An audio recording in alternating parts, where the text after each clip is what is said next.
দুজন প্রবাসী online activist তাদের একটা আহ্বান, তারা একটা ডাক দিলেন যে ৩২ নম্বর গুড়িয়ে দিতে হবে, বুলডোজার দিয়ে না পেলে হাতুড়ি শাবল যা পাওয়া যায় তা দিয়ে গুড়িয়ে দিতে হবে। হয়ে গেল। হয়ে যাওয়ার পরে যারা উস্কানি দিয়েছেন, সরাসরি যারা উস্কানি দিয়েছেন, তারাও তো বলছেন এবার থামুন। মানে এই কথাগুলো বলে দেশের মানুষের কি বোঝানো? না, আমরা ধ্বংসাত্মক কর্মকাণ্ড চাই না, এই যে আমরা থামতে বলছি, বিষয়টি এরকম। সেখানে আবার বলছে কোথায় থামতে হবে জানতে হবে। বলছেন এবার থামুন, সেই আহ্বানও আছে সাথে সাথে।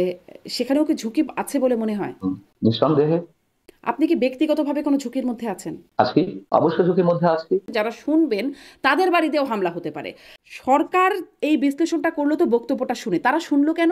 কে বড় ফাঁসিবাজ, শেখ হাসিনা নাকি বর্তমান সরকার? এখন নাকি শেখ হাসিনা ওবায়দুল কাদের সাথে যোগাযোগ রাখতে চান না, বা ওবায়দুল কাদের যোগাযোগ করতে পারেন না। 5 ফেব্রুয়ারি পরে তো অনেকে বঙ্গবন্ধু শব্দটা উচ্চারণ করছেন না, খুব কৌশলে 32 নম্বর উচ্চারণ করছেন।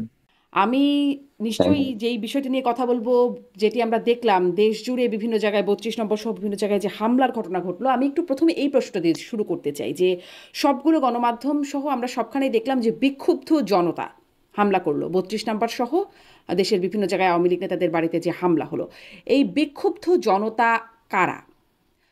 আমি যদি আরেকটু ভেঙে বলি যে ধরুন যখন গণ অভ্যুত্থানের সময়, তখনও আমরা রাস্তায় দেখেছি বিক্ষুব্ধ জনতা।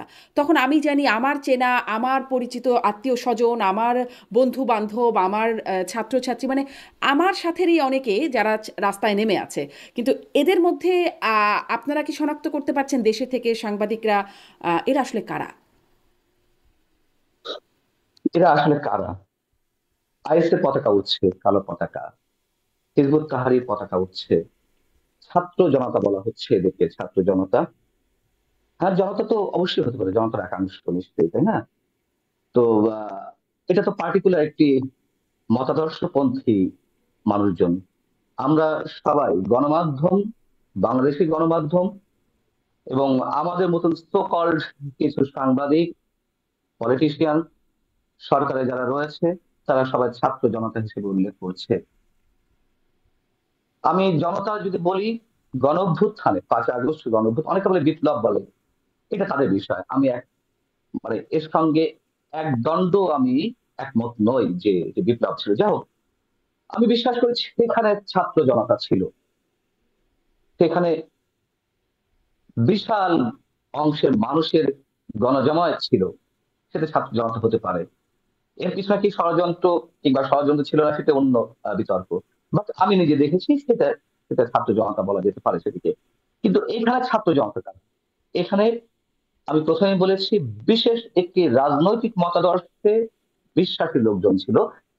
আমি ওভারঅল এদিকে ছাত্র জনতা বলতে চাই না। কোন এবং আমি রাজনৈতিক প্রথমেই মতাদর্শে? বলেছি, এখানে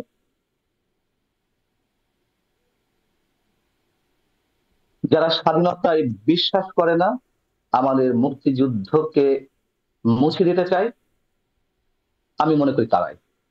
জি। মঞ্জুর আলম পান্না, আমরা যেটা দেখলাম, একজন প্রবাসী অনলাইন অ্যাক্টিভিস্ট, আসলে দুজন প্রবাসী অনলাইন অ্যাক্টিভিস্ট তাদের একটা আহ্বান, তারা একটা ডাক দিলেন যে ৩২ নম্বর গুড়িয়ে দিতে হবে, বুলডোজার দিয়ে না পেলে হাতুড়ি শাবল যা পাওয়া যায় তা দিয়ে গুড়িয়ে দিতে হবে। আমরা দেখলাম আহ, গণ অভ্যুত্থানের অন্যতম সমন্বয়ক হাসনাত আবদুল্লাহ, তিনি বললেন, তিনি ফেসবুকে লিখলেন যে আজ রাতে ফ্যাসিবাদের তীর্থভূমি মুক্ত হবে। এবং আমরা দেখলাম ৩২ নম্বরে সেই হামলার ঘটনাটা। কোথা থেকে আসলে এই নির্দেশনা বা সিদ্ধান্তটা আসছে? ইনকেলাব মঞ্চকেও আমরা দেখেছি অনলাইনে এরকম লেখালেখি করতে যে হামলা হতে যাচ্ছে। কোথায় আসলে উৎসটা কোথা থেকে আসছে সেটা কি বুঝতে পারছেন? দেখুন, উৎসটা আসলে কোত্থেকে আসছে এটি তো ডেফিনেট করে বলা যাবে না। তবে গভর্নমেন্টে যারা রয়েছেন ছাত্র প্রতিনিধি হিসেবে উপদেষ্টা পদে, তাদের সঙ্গে বাইরের একটি গণসংযোগ তো আমরা স্পষ্ট দেখতে পাচ্ছি। রাজনৈতিক দল গঠন হবে, তারা কি রাজনৈতিক মতাদর্শ নিয়ে আসবে, কি উপস্থাপন করবে, সেটা পরের কথা। কিন্তু একটা সংযুক্ত রয়েছে। এখন প্রধান উপদেষ্টা যে কথাটি বললেন, বিবৃতি দিলেন কয়েক দফায়, সেই বিবৃতিতে কি বলা হয়েছে? তিনি অনুরোধ জানাচ্ছেন, আহ্বান জানাচ্ছেন, আহ আইন শৃঙ্খলা পরিস্থিতি নিজেদের বা আইন নিজে হাতে তুলে নিতে তিনি বারণ করছেন। কোন পর্যায়ে এসে বললেন? 2 দিন পরে এসে, হ্যাঁ? তো তিনি কিন্তু বলেননি কোথাও যে এটি একটি ঐতিহাসিক স্থাপনা। তিনি বলেছেন কারোর বাড়ি ঘরে হামলা করবেন না। আন্তর্জাতিক বিশ্বকে আমাদেরকে দেখাতে হবে যে আমরা একটি শান্তিপ্রিয় অবস্থানে আছি। তো মুখে বললেই তো শুধু হবে না। যখন এই ঘটনাগুলো ঘটতে থাকলো, আইন শৃঙ্খলা রক্ষাকারী বাহিনী কোথায় ছিল? মাঠে তো সেনাবাহিনীর সদস্যরাও রয়েছেন ম্যাজিস্ট্রেসি পাওয়ার নিয়ে। আমি সেনাবাহিনীর কথা ধরে নিলাম যে তাদেরকে গভর্নমেন্ট থেকে কোনো অনুমোদন মানে অনুমতি দেওয়া হচ্ছে না বা হয়নি প্রতিরোধের জন্য, হয়তো তারা সেটি করেনি, আমি সেটা বাদ দিলাম। র্যাব, পুলিশ, অন্যান্য আইন শৃঙ্খলা রক্ষাকারী বাহিনী, তারা কোথায় ছিল? আমি তারা কি আমি প্রতিরোধ করতে আরেকটা এগিয়ে প্রশ্ন এসেছে? করতে চাই যে সেনাবাহিনীকে কি প্রতিটা কাজের জন্য আলাদা আলাদা করে অনুমতি দিতে হয়? কারণ সেনাবাহিনীর উপর ম্যাজিস্ট্রেসি পাওয়ার আছে, তিন বাহিনীর উপরই আছে, সেটা আমরা বেশ আগে থেকেই জানি। এখন প্রতিটা ঘটনার জন্য কি আলাদা আলাদা করে অনুমতি দিতে হয়? আমার তো মনে হয় না। যেহেতু তাদেরকে আইন শৃঙ্খলা রক্ষার জন্য ম্যাজিস্ট্রেসি পাওয়ার দেয়া আছে, হুম। তারা এটি করতেই পারে। আমি যদি তর্কের খাতির ধরেও নেই যে তারা এত বড় একটা আহ ধ্বংসাত্মক কর্মকাণ্ডে নিজেদেরকে জড়াতে চায়, যেহেতু খুব স্বাভাবিক, এটি তো ওপেন সিক্রেট, এটা আমরা সবাই জানি, একটা সেন্সিটিভ বাহিনী, তাই না? তারা হয়তো বিতর্কে জড়াতে চায়নি, তাদের উপরে যতই ম্যাজিস্ট্রেসি পাওয়ার দেওয়া হোক না কেন, তারা এর ভিতরে ইনভলভ হতে চায়নি। আমি এই জন্য এই জায়গা থেকে এটিকে আলাদা রাখতে চাই।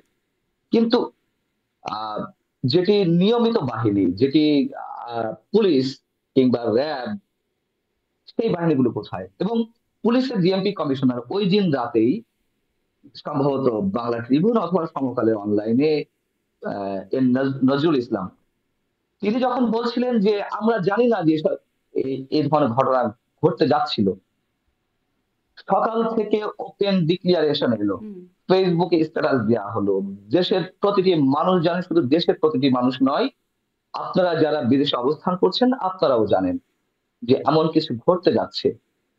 তো এমন কিছু ঘটতে যাচ্ছে এই ইনফরমেশন টেকনোলজির যুগে, পুলিশ জানবে না? তো এটা তো হতে পারে না। আচ্ছা ঠিক আছে, পুলিশ জানলো না, যখন ঘটছিল তারপরে পুলিশ কোথায় ছিল? আচ্ছা সেটা আমি বাদ দিলাম। পরের দিন যখন ঘটলো সারা দেশের বিভিন্ন স্থানে, তখন পুলিশ কোথায় ছিল? তো এগুলো তো অবশ্যই নানান ধরনের কোশ্চেন জি। ডিএমপি সৃষ্টি কমিশনারের করে, তাই আরেকটা না? বক্তব্য কিন্তু পাওয়া যাচ্ছে, তিনি বলছেন যে 32 নম্বরে হামলা ঠেকাতে পুলিশ চেষ্টা করেছে, তিনি নিজে সেখানে ছিলেন। যদিও গণমাধ্যমে কোথাও কিন্তু তাকে আমরা দেখিনি, ডিএমপি কমিশনারকে। তিনি বলছেন তিনি নিজে সেখানে ছিলেন। আমরা ফায়ার সার্ভিসকেও দেখলাম না, এমন অগ্নিকাণ্ড হলো ফায়ার সার্ভিসও তো সেখানে গেল না। হুম। মানে সবগুলো বাহিনী কি সিদ্ধান্ত নিয়ে এটা করলো যে আমরা কেউই যাব না, নাকি মানে এটা একটা কোইন্সিডেন্স যে কেউই গেল না? এবং সেনাবাহিনী তারা কিন্তু গেল, তাদেরকে এক দলকে দেখা গেল এবং হুম। তারা ভুয়া ভুয়া স্লোগান শুনে তারা সেখান থেকে চলে গেলেন। এখানেও আরেকটা প্রশ্ন আমার হুম। মনে আসে যে আমাদের সেনাবাহিনী, আমাদের আইন শৃঙ্খলা বাহিনী কিন্তু জাতিসংঘ শান্তিরক্ষী মানে মিশনে যায় এবং খুব সুনামের সাথে তারা কাজ করেন। যেখানে নিজের দেশে এরকম ভুয়া ভুয়া স্লোগান শুনে চলে যেতে হচ্ছে বা এই প্রচেষ্টাগুলো নিতে পারছেন না, কেমন আসলে সক্ষমতার জায়গায় কি একটা প্রশ্নবোধক চিহ্ন আসে কিনা? আসে কিনা সেটাও তো একটা প্রশ্ন। বরঞ্চ প্রশ্নবোধক চিহ্ন অনেক বড় সহ মানে বড় সড় আকারে আমাদের সামনে আসে। আসে কিনা আমাদের প্রশ্নটা আমি ওইভাবে নেব না। আমি স্ট্রেট অ্যান্সার, অবশ্যই বড় প্রশ্ন। কি হচ্ছে, কাদের ইন্ধনে হচ্ছে, কারা করছে? উস্কানি কেউ কেউ দিচ্ছে, সে তো ওপেন সিক্রেট, সবার সামনে এটি স্পষ্ট কারা উস্কানি দিচ্ছে। কিন্তু আর যাদের কথা বললেন, রাষ্ট্রের যারা স্টেক হোল্ডার, তাদেরকে নিয়ে তো অবশ্যই বড় ধরনের প্রশ্ন তৈরি হতে পারে। কিন্তু কেন এরা আসলে এরকম নিষ্ক্রিয় ভূমিকা থাকলো, যাদের উপরে আমাদের ভরসার জায়গা আইন শৃঙ্খলা বাহিনী, সেনাবাহিনী, কেন নিষ্ক্রিয় ভূমিকায়? সে প্রশ্ন তো আপনার মতো আমারও, সারা বিশ্বের যারা এই বিষয়গুলো সম্বন্ধে জেনেছেন, তাদের সবার প্রশ্ন। হুম। এখন প্রশ্নের উত্তরটা তো আমাদের প্রধান উপদেষ্টার যে বিবৃতি তার মধ্যে থেকেই পাওয়া যাচ্ছে, তাই না? সেখানে কোথাও কোনো ঐতিহাসিক স্থাপনার কথা বলা নেই।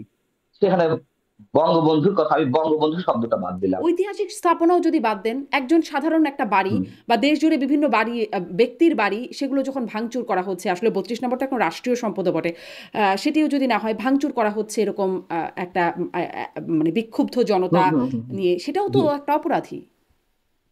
নিঃসন্দেহে। শুধু অপরাধ কেন, এটা তো তাণ্ডব, একটা নৈরাজ্য।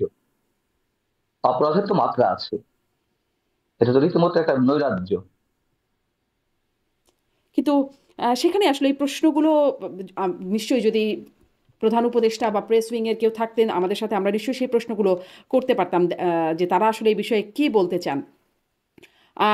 ডিএমপি কমিশনের কথা বলছিলাম, আমরা পররাষ্ট্র উপদেষ্টা তৌহিদ হোসেন তিনিও কিন্তু মানে সেনাবাহিনী এবং পুলিশের কথার প্রসঙ্গে বলছেন, যে তাকেও একটু উদ্ধৃত করি, সরকারের পদক্ষেপের ব্যাপারে তিনি বলছেন সেনাবাহিনী উপস্থিত হয়েছিল এবং তারা নিয়ন্ত্রণ করতে পেরেছে যাতে বাড়াবাড়ি না হয়।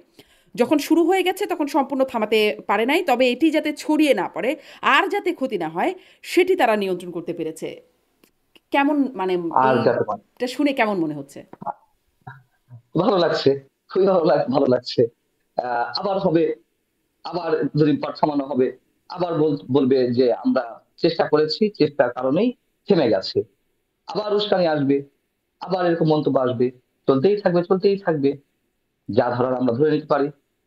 জি, আমার এটাও প্রশ্ন, মানে সাধারণ মানুষ কিভাবে নিচ্ছে এবং বহির্বিশ্বে কিভাবে বার্তা যাচ্ছে, আমি এটা একটু পরে আসি, কিন্তু না, আমরা গণ সাধারণ মানুষ অভ্যুত্থানের ভালোভাবে পক্ষে। নিচ্ছে না। জি, জনাব পান্না, আমি একটু এটা প্রশ্ন করতে চাই যে গণ অভ্যুত্থানের পক্ষে জি, যারা উপদেষ্টা পরিষদে আছেন, ছাত্র জনতা যারা, মানে ছাত্র উপদেষ্টা যারা আছেন, বা যারা একদম খুব পরিচিত জনপ্রিয় সমন্বয়ক যারা সব সময় সব কাজে চলে যান, তাদের তাদের যে মন্তব্যগুলো, যেমন হাসনাতকে আমরা বলতেই মানে দেখলামই, তিনি ফেসবুকে তো ঘোষণাই দিলেন যে তীর্থভূমি, ফ্যাসিবাদের তীর্থভূমি আজ মুক্ত হবে আজ রাতে। তারপর আসিফ মাহমুদ যখন এই বিষয়গুলো চলছে ভাঙচুর, তিনি লিখছেন উৎসব হোক। সার্জিস আলম হুম। লিখছেন, তিনি রাত 11টার দিকে লিখছেন আবু জাহেলের বাড়ি এখন পাবলিক টয়লেট। অন্যদিকে হুম। মাহফুজ আলম লিখছেন গড়ার তাকত আছে আমাদের, এই শিরোনামে তিনি লিখছেন, এবং তিনি লিখছেন আম, ভাঙার প্রকল্প আমাদের জন্য ভালো ভবিষ্যতের ইঙ্গিত বহন করে না। সমন্বয়ক উমামা ফাতেমা বলছেন উপদেষ্টা পরিষদের আত্মার মাগফিরাত কামনা করি। কি মনে হয়, তারাও কি আসলে একমত এই এই যে হামলা ভাঙচুর অগ্নিসংযোগ সেখানে? কিন্তু স্পষ্ট, আপনি আবু জাহেলের বাড়ির সঙ্গে তুলনা করছেন, আবার মাহফুজ আলম, যাকে মাস্টার মাইন্ড হিসেবে উল্লেখ করেন সবসময় আমাদের প্রধান উপদেষ্টা, তিনি বলছেন যে ভাঙচুর কোনো ভালো ইঙ্গিত বহন করে না। এই কথাটা তো উনি ওই দিন সন্ধ্যাতে বা কিংবা ওই দিন সকালে বলতে পারতেন। তিনি কি বলেছেন? বলেননি। একটা কথা আছে না যে সর্প হয়ে দংশন করো, ওঝা হয়ে ঝাড়ো। আমরা কি এখন সেই প্রবাদটিকেই আমরা সামনে নিয়ে এসে আলোচনা করব, নাকি তাদের প্রতি কোনো প্রকার বিশ্বাস কিংবা আস্থা স্থাপন করে কথা বলবো? বিশ্বাস কিংবা আস্থা স্থাপনের ন্যূনতম কোনো সুযোগ কি আছে? নেই তো। হয়ে গেল, হয়ে যাওয়ার পরে যারা উস্কানি দিয়েছেন, সরাসরি যারা উস্কানি দিয়েছেন, তারাও তো বলছেন এবার থামুন। মানে হুম। এই কথাগুলো বলে দেশের মানুষের কি বোঝানো? না, আমরা ধ্বংসাত্মক কর্মকাণ্ড চাই না, এই যে আমরা থামতে বলছি। বিষয়টি এরকম। সেখানে আবার বলছে কোথায় থামতে হবে জানতে হবে। এগুলো নিয়ে আলোচনা করার কিছু আছে, মানুষ যা বোঝার বুঝতে পারছে। আবার টুঙ্গিপাড়ার এবং দিকেও যাবার আহ্বান জানানো হচ্ছে। আবার আপনি যেটা বলছেন হুম, এবার থামুন, সেই আহ্বানও আছে সাথে সাথে। সেখানেও কি ঝুঁকি আছে বলে মনে হয়? হুম, নিঃসন্দেহে এতে তো মনে করার কোনো কারণ নেই। আপনি প্রশ্ন করছেন, খুবই স্বাভাবিক। আপনার সাংবাদিকতার নীতিমালা মেনে উপস্থাপনার সব ধরনের আহ কি বলে এটাকে, সব ধরনের ভদ্রতা মেনে আপনি প্রশ্ন করছেন। কিন্তু এগুলো তো বলার অপেক্ষা রাখে না। ঝুঁকির মধ্যে আছে টুঙ্গিপাড়া। শুধু টুঙ্গিপাড়া কেন, যারা কথা বলছি আমরা, আপনি, আমি, আমরা কেউ কি ঝুঁকির বাইরে আছি? আপনি কি ব্যক্তিগতভাবে কোনো ঝুঁকির মধ্যে আছেন? আছি, অবশ্যই ঝুঁকির মধ্যে আছি। নানান ধরনের হুমকি দেওয়া হচ্ছে। জি। এখন আহ কি করবেন? আমি আমার কণ্ঠ থামিয়ে দেব? আমি কথা বলা বন্ধ করে দেবো? আচ্ছা, দিলাম। সবার, আমি তো আর বীর পুরুষ না, ধরে নিলাম আমি বীর পুরুষ না। আর কতজনের কণ্ঠ রোধ করবেন? 2024-এর 5 আগস্টের গণ অভ্যুত্থানের আগে এমনটা তো হাসিনা রেজিমও করেছিল, কথা তো বলেছিল অনেকে। তো বন্ধ করা কি গেছে? সেই পুরনো কথা তো আবারও বারবার, এগুলো এগুলো সবসময়ের জন্যই প্রাসঙ্গিক, যে আমরা ইতিহাস থেকে কোনো শিক্ষা গ্রহণ করি না। এখন হয়তো শেখ হাসিনাও তার বিভিন্ন বক্তব্যে এরকমটা বলেছেন যে ইতিহাসে কেউ শিক্ষা গ্রহণ করে না, হুম। তিনি নিজেও করেননি। এখন যারা করছেন তারাও গ্রহণ করছে না। এবং অদ্ভুত ভাবে হাসনাত আব্দুল্লাহ এই কথাটাই তার একটি ভিডিওতে ফেসবুক লাইভে সম্ভবত বলেছে যে ইতিহাসে কেউ শিক্ষা গ্রহণ করে না, যারাই এমনটা করেছে তাদেরই তাদেরকেই করুণ পরিণতি বরণ করতে হয়েছে। কিন্তু নিজের ক্ষেত্রে আবার এটি মানা হচ্ছে না, উনি আরেকজনকে স্মরণ করিয়ে দিচ্ছেন। কিন্তু এখন যা ঘটছে, ফ্যাসিবাদের তীর্থভূমি গুড়িয়ে দেওয়ার আহ্বান জানানো হলো।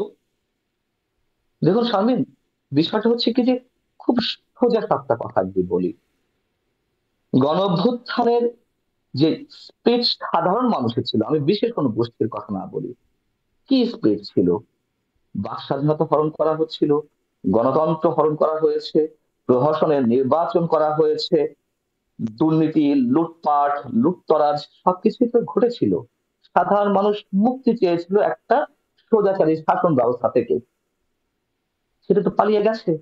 আর কি রাজনৈতিক বন্দোবস্ত কথা যে বলা হচ্ছে, বলা হয়েছিল তখন একটা সংস্কার, বলা হয়েছিল যে আমরা এই জিনিস চাই না, নতুন রাজনৈতিক দল গড়ে উঠবে, বলা হয়েছিল যে ফ্যাসিবাদের কবর দেওয়া হবে, বলা হয়েছিল সংবিধান আহ ছুঁড়ে ফেলা হবে, কবর দেওয়া হবে, বলা হয়েছিল যে একাত্তরের উপরে এই আন্দোলনকে স্থান দেওয়া হবে, বলা হয়েছিল যে আমরা নতুন করে শহীদ হব, শহীদের মর্যাদা একাত্তরের শহীদদের সমান নিতে হবে।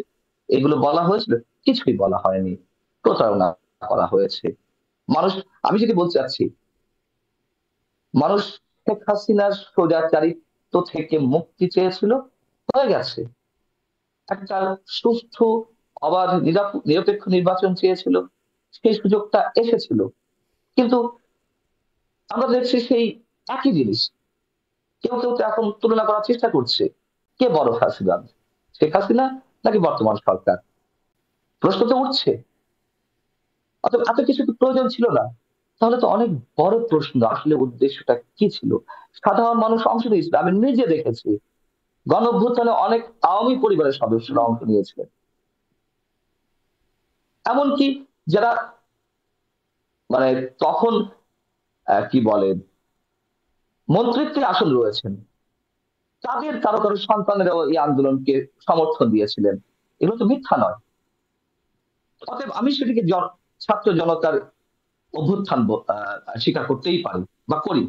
কিন্তু এখন যেটা হচ্ছে, এটা মোটেই ছাত্র জনতার কোন ধরনের মিনিমাম ইনভলভমেন্ট নেই। হ্যাঁ থাকতে পারে, আমি মিনিমাম শব্দটির সঙ্গে যদি অনেকে আপত্তি করতে পারেন, সেটা স্বীকার করে নিতে পারি। কিন্তু সেই ছাত্ররা কারা? তাদেরকে কারা উস্কে দিচ্ছে? জি, এই প্রশ্নগুলোই আসলে বারবার উঠে আসছে। আপনি বারবার ওই সরকারের বিবৃতির কথা বলছেন। সরকারের বিবৃতিগুলো ৬ তারিখে বিবৃতি দিল একটা, ৭ তারিখে একটা বিবৃতি দিল। আমি বিবৃতিগুলো একটু দেখছিলাম, যে আমি একটু বিবৃতিটা দর্শকদের উদ্দেশ্যে, আপনি পড়েছেন তারপরেও একটু বলি। বিবৃতিতে বলা জি হচ্ছে, জি। গত ৬ মাসে ৩২ নম্বর বাড়িটিতে কোনো ধরনের আক্রমণ ও ধ্বংসযোগ্য হয়নি। গতকাল বুধবার রাতে এটি ঘটেছে পলাতক শেখ হাসিনার বক্তব্য ঘিরে, যার দুটো অংশ আছে।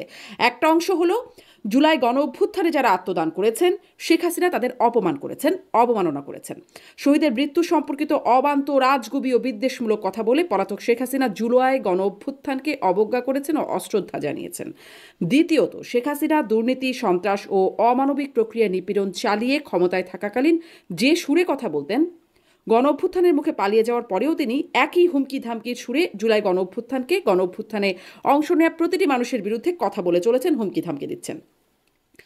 এটা হচ্ছে প্রেস ব্রিফিংয়ের ভাষা।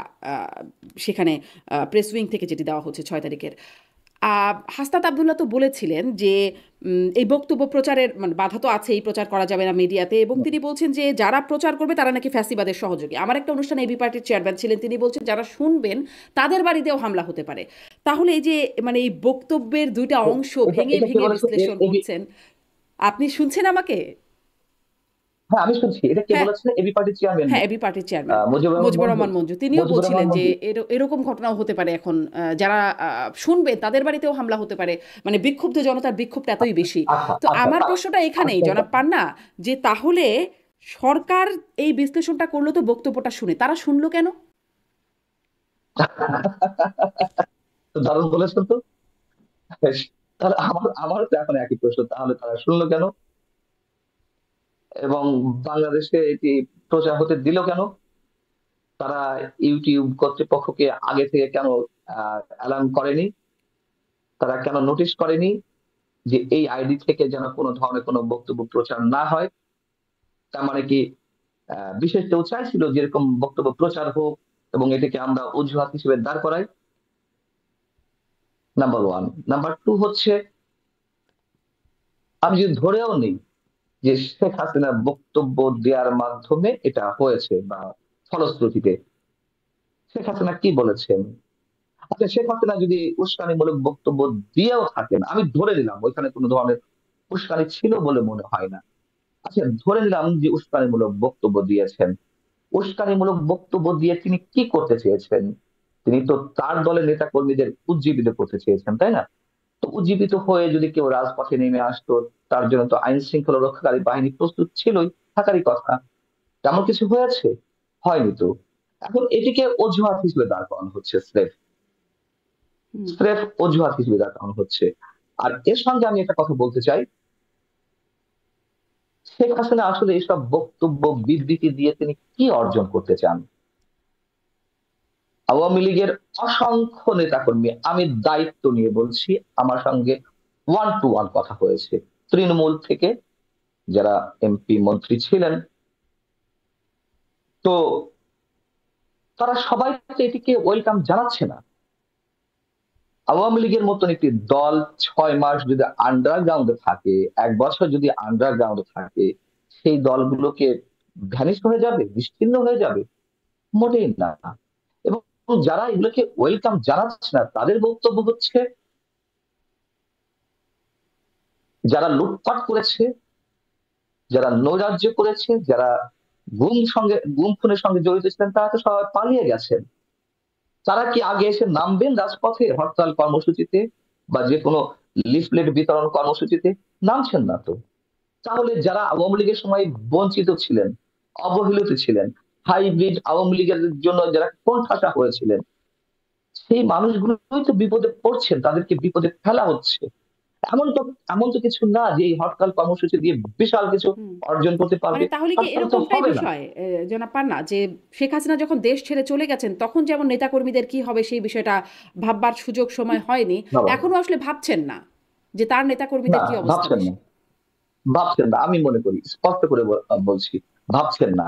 এমন তো নয় যে 3 মাস পরে নির্বাচন, আমার সাংগঠনিক তৎপরতা দেখাতে হবে, আমার আমার নেতা কর্মীদের উজ্জীবিত করতে হবে। তা তো নয়, নির্বাচন আদৌ হবে তাই ঠিক নেই।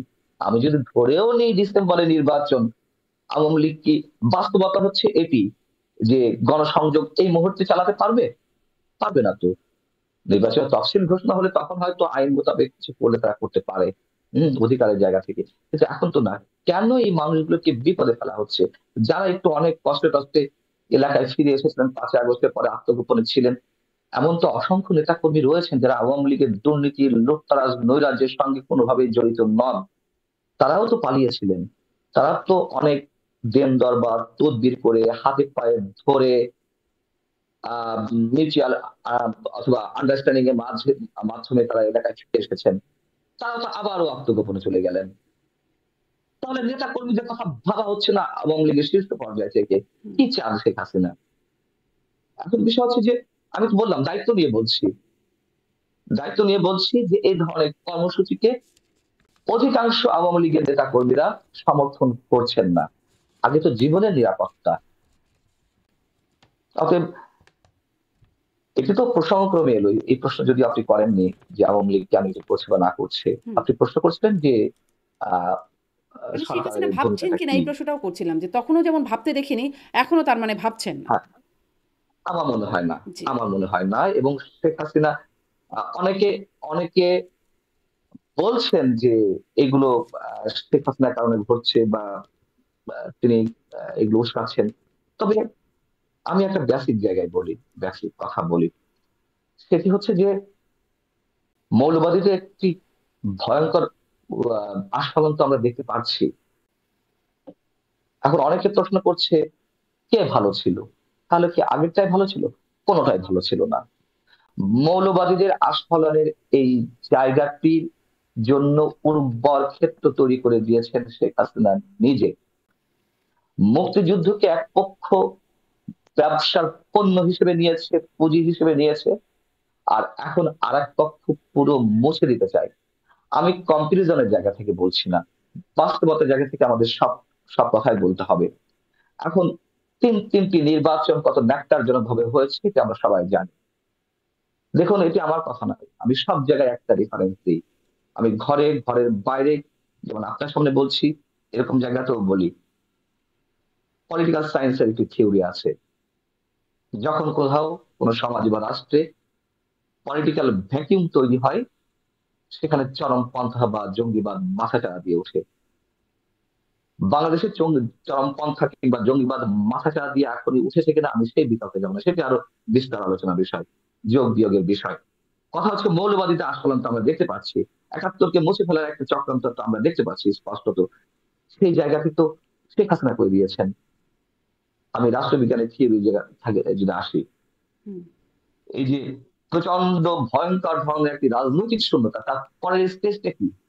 তার পরের স্টেজটা কি আমরা একেবারে উৎকর্ষ গণতন্ত্রের দিকে চলে যাব?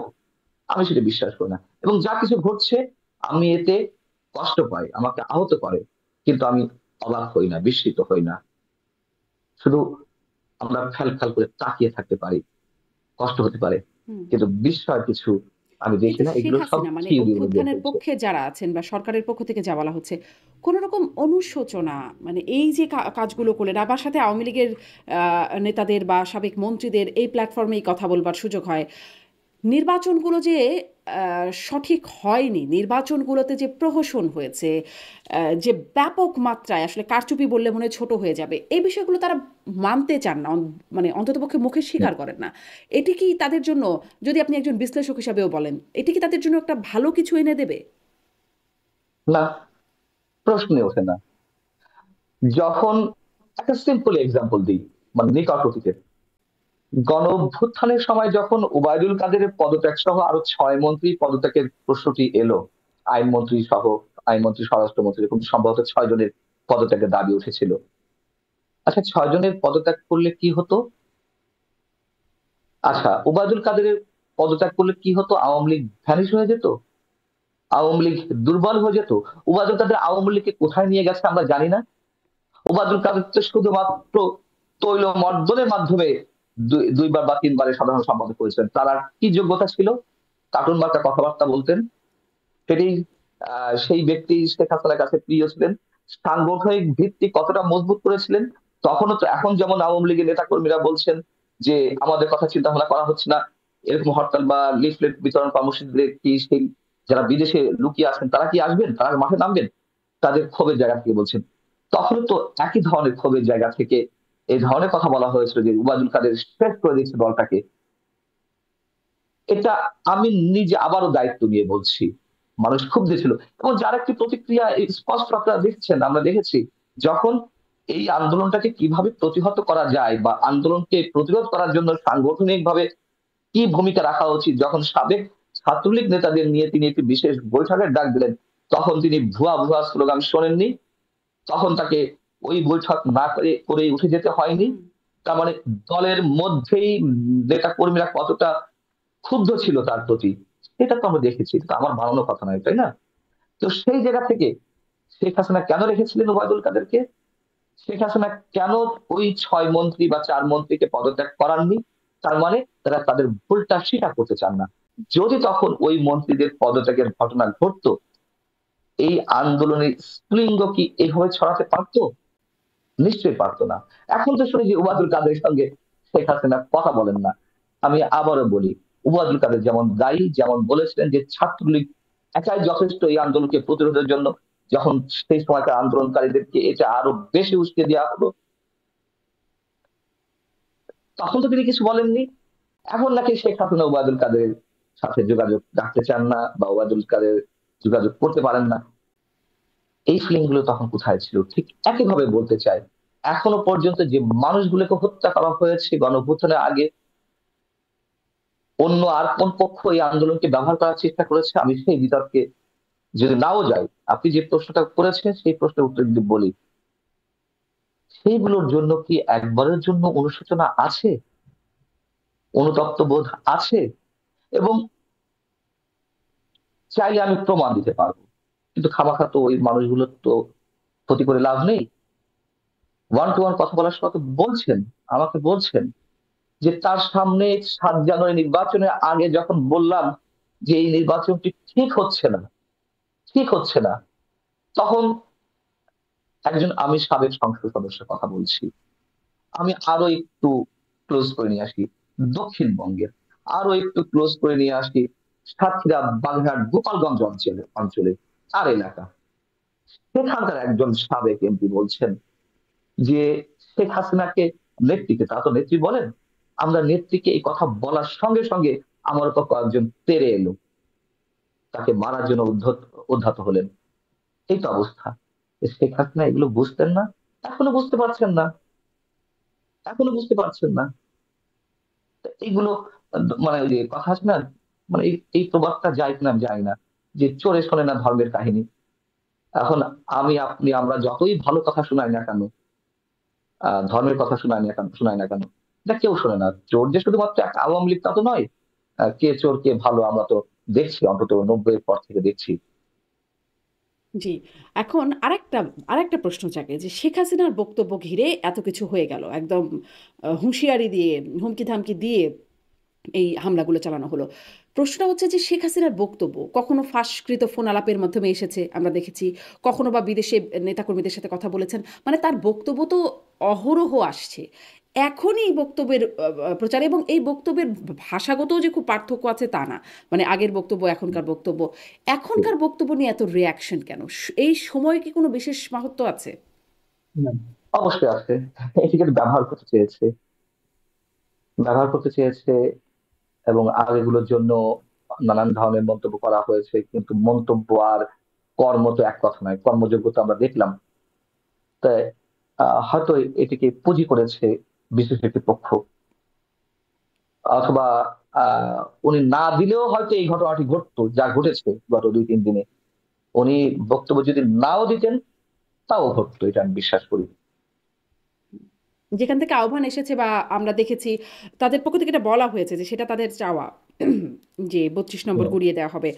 আহ, হুম, যা হোক, আমি একটু রাজনীতি দলগুলোর কথা বলি। রাজনৈতিক দল যেই আমাদের দেশের দলগুলো, সেগুলোর মধ্যে তাদের মধ্যেও যেমন আইন শৃঙ্খলা বাহিনীর কথা আমরা আলোচনা করছিলাম, সেনাবাহিনী বা ফায়ার সার্ভিস, তাদের মধ্যে যেমন খুব একটা সক্রিয় ভূমিকা আমরা দেখলাম না এই সময়। রাজনৈতিক দলগুলোও কি খুব, আপনার মনে হলো যে খুব সক্রিয় কোনো মন্তব্য, বক্তব্য বা এই বিষয়ে প্রতিক্রিয়া জানালো? আমরা অবশ্য দুদিন পরে বিএনপিকে মধ্যরাত না, রাত 3টার দিকে তাদের একটা বিবৃতি এসেছে। আম, সেখানে তারাও বলছেন যে আসলে এটা জনস্পৃহার বহিঃপ্রকাশ এবং সরকারকে শক্ত ব্যবস্থা নেওয়ার কথা বলছেন। যা হোক, রাজনৈতিক দলগুলোর অবস্থান বা প্রতিক্রিয়া কেমন মনে হয় আপনার কাছে? সব তো ভোটের রাজনীতি।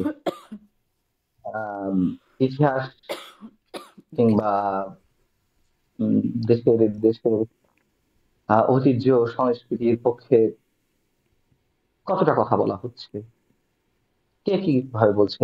আমি তো দেখছি, আপনি রাজনীতিবিদদের কথা বলেন, লাভ কি বলুন? তারা তো প্রত্যেকের জায়গা থেকে কথা বলছে, হিসাব করছে, সেটা আওয়ামী লীগ হোক, বিএনপি হোক। তবে হ্যাঁ, অবশ্যই একটু কথা বলতে হবে যে বিএনপি প্রসঙ্গে বলতে গেলে বিএনপি অনেক কৌশলী খেলা খেলছে, অনেক ম্যাচিউর খেলা খেলছে। এটি আমার মনে হয় সবাই স্বীকার করেন। অনেক হিসেব নিকেশ করে কথা বলতে হচ্ছে, এবং আওয়ামী লীগের পক্ষ থেকেই তখন বলা হচ্ছে যে দেশের গণতন্ত্র উদ্ধারের জন্য বা সুন্দর বাংলাদেশ গড়ার জন্য তারা প্রয়োজনে বিএনপির সঙ্গে জোট বাঁধতে প্রস্তুত, জোট মানে একসাথে আন্দোলন করতে প্রস্তুত। এটা তো আমার কথা না, এটা তো আওয়ামী লীগ নেতাদের কথা। তারা অনেকে অডিও বার্তায় বলছেন, ভিডিও বার্তায় বলছেন, বিবৃতি দিচ্ছেন।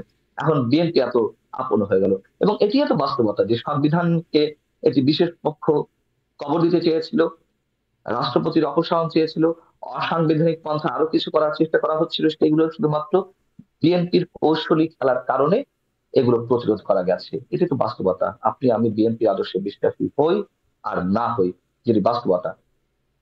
হুম। তো এখন বিভিন্ন রাজনৈতিক দলগুলো যে রোল প্লে করছে, এটা তো অবশ্যই বিতর্কিত। এবং আমি যেটা বলছিলাম যে শুধু রাজনৈতিক দল কেন, যারা বুদ্ধিজীবী শ্রেণী,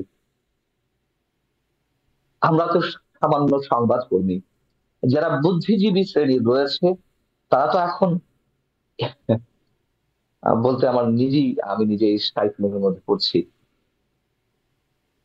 5 ফেব্রুয়ারি পরে তো অনেকে বঙ্গবন্ধু শব্দটা উচ্চারণ করছেন না, খুব কৌশলে 32 নম্বর উচ্চারণ করছেন।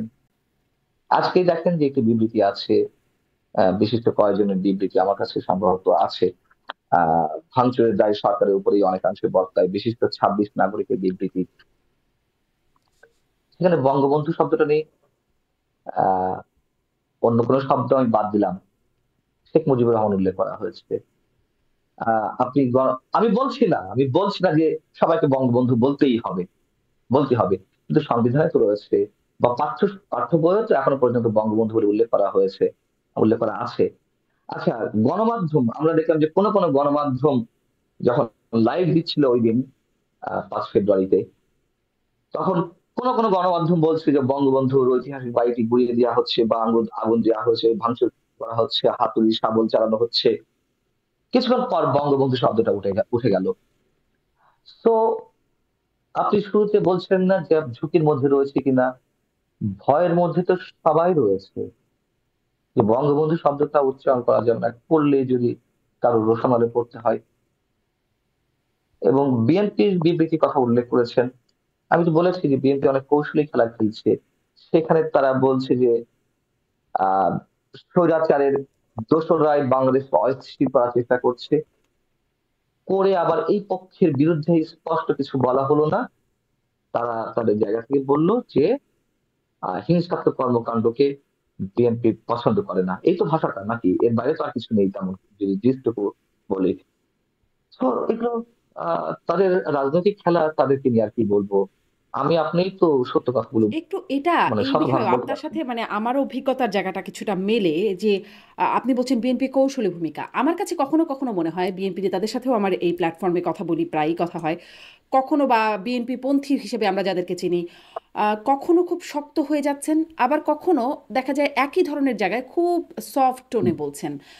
মানে হিসাব নিকাশটা হুম। আসলে কি করছে? কেন কখনো না, শক্ত হিসাব হচ্ছে, নিকাশটা কখনো নরম হচ্ছে? কি হিসাব নিকাশ?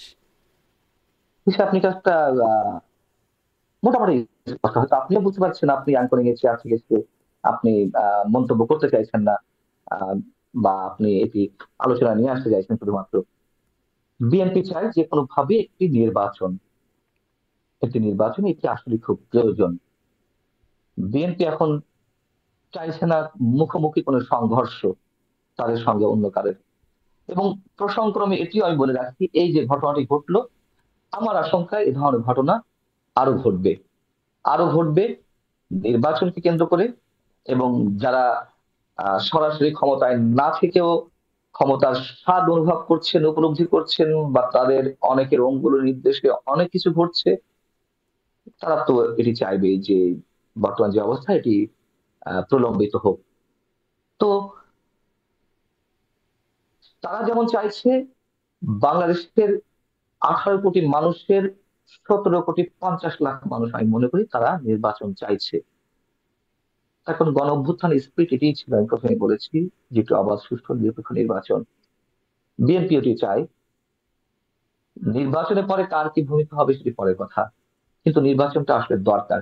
যেহেতু বিএনপি চাইছে না মুখোমুখি করে সংঘর্ষ হলে আরো একটি যে ভয়ঙ্কর অস্থিতিশীল বাংলাদেশের চেহারা দেখতে হবে, সেই জায়গা থেকে নির্বাচন অনেক পিছিয়ে যাবে। এমনিতেই তো নির্বাচন নিয়ে এখনো পর্যন্ত কেউ নিশ্চিত করে কিছু বলতে পারছে না, সন্দেহ সংশয় সব জায়গায়। এবং আমি এটিও মনে করি, ভারত, পাকিস্তান, আপনি যেই রাষ্ট্রগুলোই বিবেচনা আনুন না কেন, অনেকেই চাইছে যে বিএনপি সরাসরি সংঘর্ষে জড়িয়ে পড়ুক ছাত্রদের সঙ্গে। বিএনপি, তারা এটি নিজেরাও জানে যে কে চাইছে আর কে চাইছে না। সেজন্য তারা খুব সংযত খেলা খেলছে, খুব কৌশলী খেলা খেলছে, যে নির্বাচনটি প্রয়োজন। নির্বাচনটি বিএনপির জায়গা থেকে ক্ষমতায় যাওয়ার জন্য যেমন প্রয়োজন, যেহেতু যত দেরি হবে হিসেব নিকেশ সমীকরণ অনেক পাল্টে যাবে, তাদের ক্ষমতায় আসাটা অনেক বেশি অনেকখানি কষ্টসাধ্য হয়ে উঠবে। কিন্তু এই মুহূর্তে কিংবা 3 মাস আগে যদি নির্বাচন হতো, খুব স্বাভাবিক, এই মুহূর্তে বিএনপি সবচেয়ে বড় রাজনৈতিক দল এবং জনপ্রিয় দল। তো যত বেশি সময় যাবে তত বেশি হিসেব নিকেশ অনেক পাল্টে যাবে। এখন আমি একটু এখানে একটা সেই প্রশ্ন জায়গা থেকে করতে চাই। যে এই যে ঘটনাগুলো আপনি যে পূর্বাভাস বা আশঙ্কার জায়গা করছেন যে সামনে এ ধরনের ঘটনা আরও ঘটবে, এ ধরনের ঘটনা যদি আরও ঘটে তাহলে কি নির্বাচন, মানে যেটি জানতে পারছি 25-এর শেষের দিকে, ডিসেম্বরে বা 26-এর হুম, প্রথমার্ধের একটা সময়সীমার মতো কথা প্রধান উপদেষ্টা সহ সরকারের পক্ষ থেকে বলা হচ্ছে, হুম। সেটির উপর কোনো প্রভাব পড়বে কিনা এক, আর এরকম ঘটনা যদি ঘটতে থাকে তাহলে সেনাবাহিনীকেও কি কোনো ভূমিকায়, কারণ মাঝখানে অনেক গুঞ্জন শোনা গেছে যে সেনা কু হয়ে যাচ্ছে, সেনাবাহিনী ক্ষমতা নিচ্ছে, এরকম অনেক গুজব আমরা ছড়িয়ে পড়তে দেখেছি। কোনো রকম এই ব্যাপারেও কোনো পূর্বাভাস বা কোনো রকম তথ্য আছে? সেনাবাহিনী ইনভলভ হবে কিনা সে বিষয়ে? হ্যাঁ, হ্যাঁ। মানে সেনা কু, সেনাবাহিনী হ্যাঁ, ক্ষমতা নেবে, এই ধরনের যে না, গুঞ্জনগুলো কদিন আমরা গুজব সেনা বা মিডিয়ার মধ্যে ঘুরতে দেখলাম। হ্যাঁ, হ্যাঁ, এই ধরনের গুজব কিন্তু গুঞ্জন তো রয়েছেই। দেখুন, বাস্তবতা হচ্ছে, আমি নিজে বিশ্বাস করি, একটা পলিটিক্যাল গভর্নমেন্ট যত নিকৃষ্টই হোক না কেন, যত খারাপ হোক না কেন, তার চেয়ে ভয়ঙ্কর হয় সামরিক শাসন এলে। এটা আমি নিজে বিশ্বাস করি।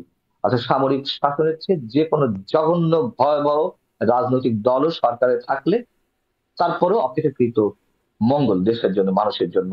কিন্তু বাস্তবতা আবার এটি যে মানুষ কিন্তু সেনাবাহিনীর দিকে তাকিয়ে আছে, তারা কি ধরনের রোল প্লে করে। এটি শুনতে খারাপ লাগতে পারে, ভালো লাগতে পারে। ভাই, আমি যাদের কাছে সাথে কথা শুনে বলেছি বা কথা হয়, শেয়ারিং হয়, তারা কিন্তু এই যে আপনি যেমন প্রশ্ন করলেন, তাহলে সেনাবাহিনী কি করছিল এই যে কর্মকাণ্ড কর্মযজ্ঞ ঘটে গেল গত 5 থেকে 6 তারিখ, বা এখনো কোথাও কোথাও ঘটছে, ঠিক ওই জায়গায় থেকে মানুষের কিন্তু ভাবনা ওইখানে যে সেনাবাহিনী আসলে কিছু করছে না কেন। এখন এইগুলো গণতন্ত্রের জন্য ভালো হোক মন্দ হোক, মানুষ চাইছে।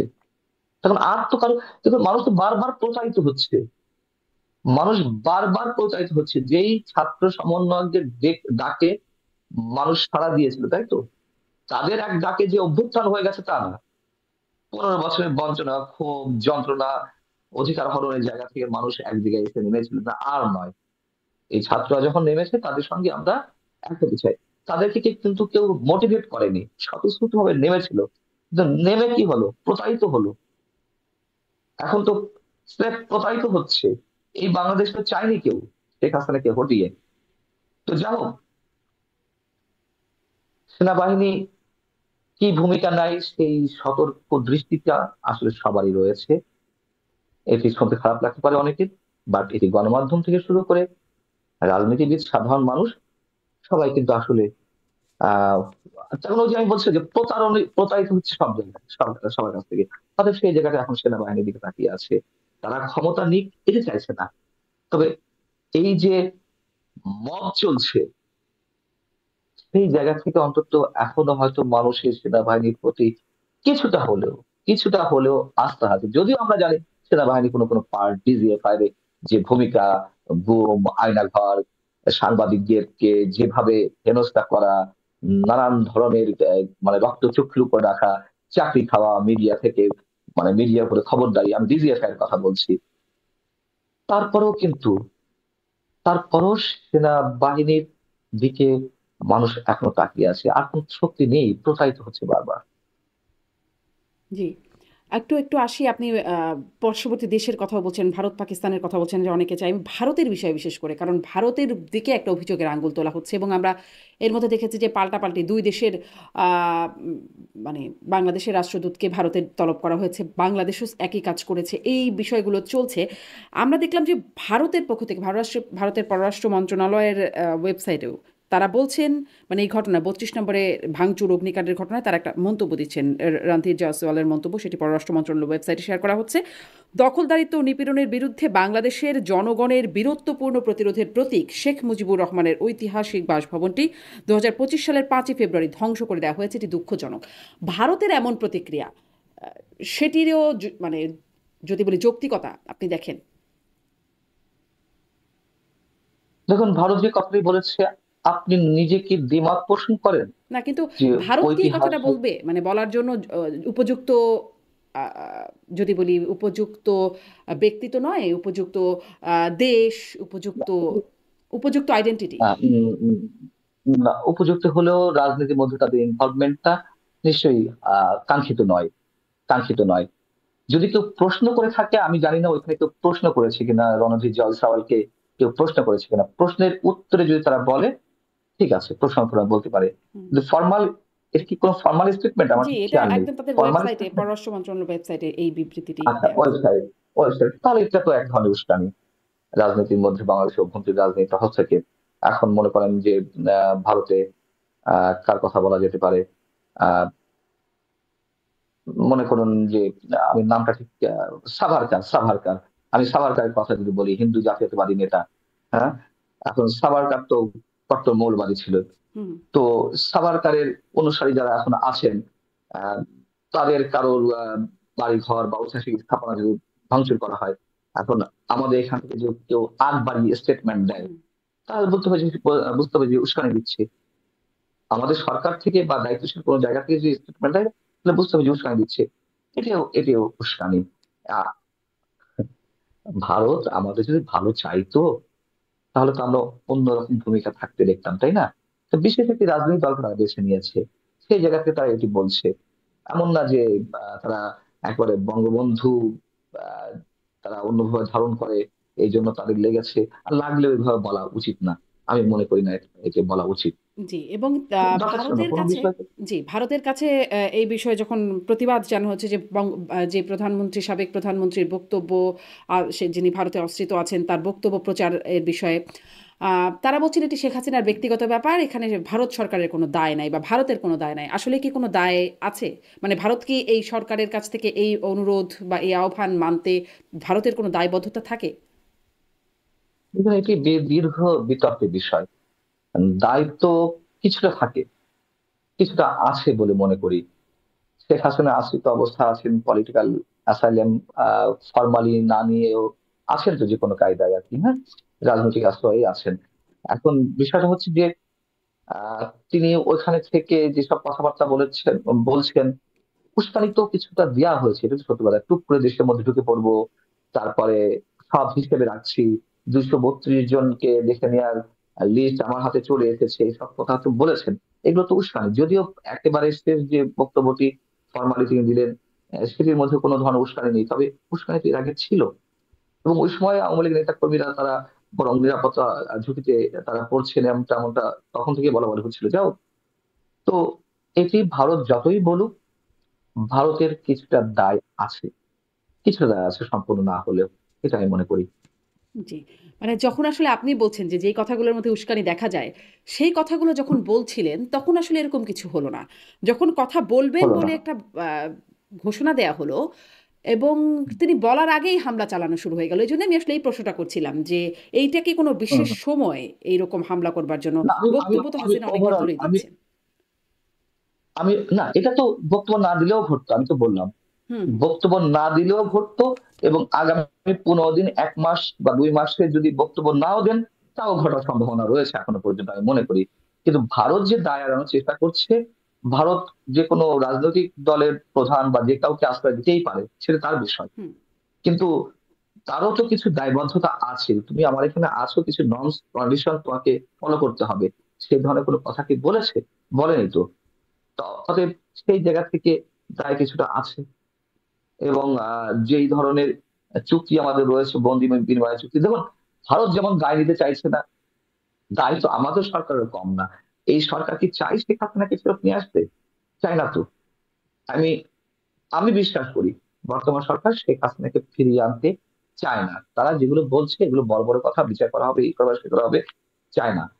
এর কারণটি হচ্ছে, তারা জানে যে শেখ হাসিনাকে এই দেশে ফেরত আনা হলে সেটি বিশৃঙ্খলা শব্দটা আপনি ব্যবহার করতে পারেন, অথবা আওয়ামী লীগের নেতাকর্মীরা খুব যদি ভালো শব্দ উচ্চারণ করতে চান, যে উজ্জীবিত হতে পারে, প্রাণবন্ত হয়ে উঠতে পারে, আন্দোলন কর্মসূচিতে ঝাঁপিয়ে পড়তে পারে, সেটি সম্ভব না। শেখ হাসিনা ওইখানে রয়েছে, সরকার বরং নিরাপদে রয়েছে। এই জন্য অন্তত শেখ হাসিনাকে ফেরত নিয়ে আসতে চায় না, এটি আমি বিশ্বাস করি। আমার নিজের জায়গা থেকে সমীকরণ মিলিয়ে বলছি। তারা যেগুলো বলছে, এগুলো এগুলো এক ধরনের বলতে হয় তাই বলা। স্পষ্ট।